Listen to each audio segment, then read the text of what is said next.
Sahabat sehat, perdarahan pada mata dapat disebabkan karena batuk yang keras. Mengapa ini bisa terjadi? Lalu, bagaimana cara mengatasinya?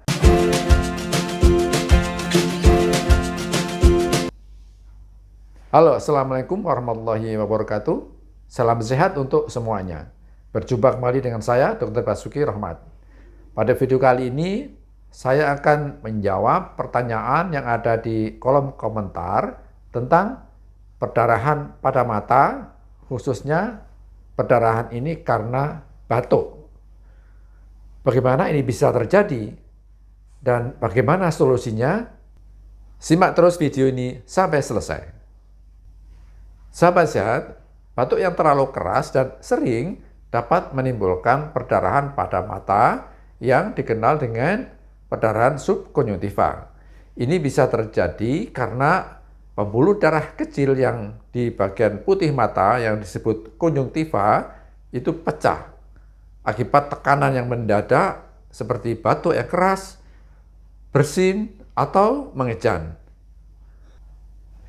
Meskipun perdarahan ini terlihat menakutkan, akan tetapi kondisi ini biasanya tidak berbahaya dan akan sembuh dengan sendirinya.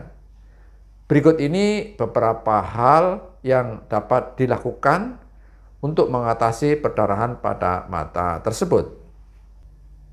Yang pertama, atasi batuk Anda. Batuk yang keras dan berulang merupakan pemicu terjadinya perdarahan pada mata. Untuk itu, jika Anda masih batuk, sebaiknya berobat ke dokter untuk mengobati batuknya. Jika batuk ini tidak diobati, maka akan dapat memperparah perdarahan atau paling tidak menghambat proses pemulihannya. Yang kedua, hindari menggosok mata. Menggosok atau mengucek mata dapat memperparah iritasi dan menyebabkan perdarahan pembuluh darah yang lainnya, sehingga hal ini juga dapat menghambat proses penyembuhan atau pemulihannya. Yang ketiga, gunakan kompres dingin. Kompres dingin bisa membantu mengurangi ketidaknyamanan dan mengurangi pembekaan pada mata. Cukup istirahatkan mata Anda dan kompres dengan kompres yang dingin dengan kain yang bersih yang telah Anda rendam dengan air yang dingin pada mata dalam keadaan tertutup. Yang keempat, bisa Anda gunakan obat tetes mata.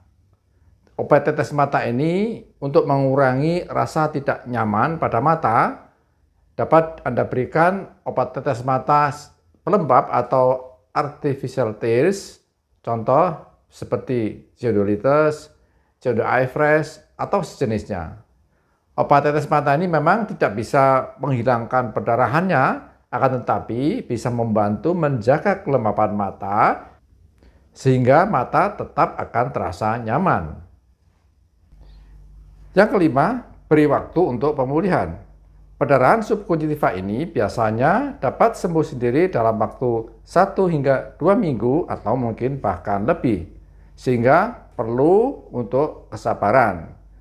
Darah yang terlihat akan diserap sendiri oleh tubuh dan akan pulih kembali seperti sedia kala, mata akan menjadi putih. Yang keenam, awasi adanya gejala tambahan.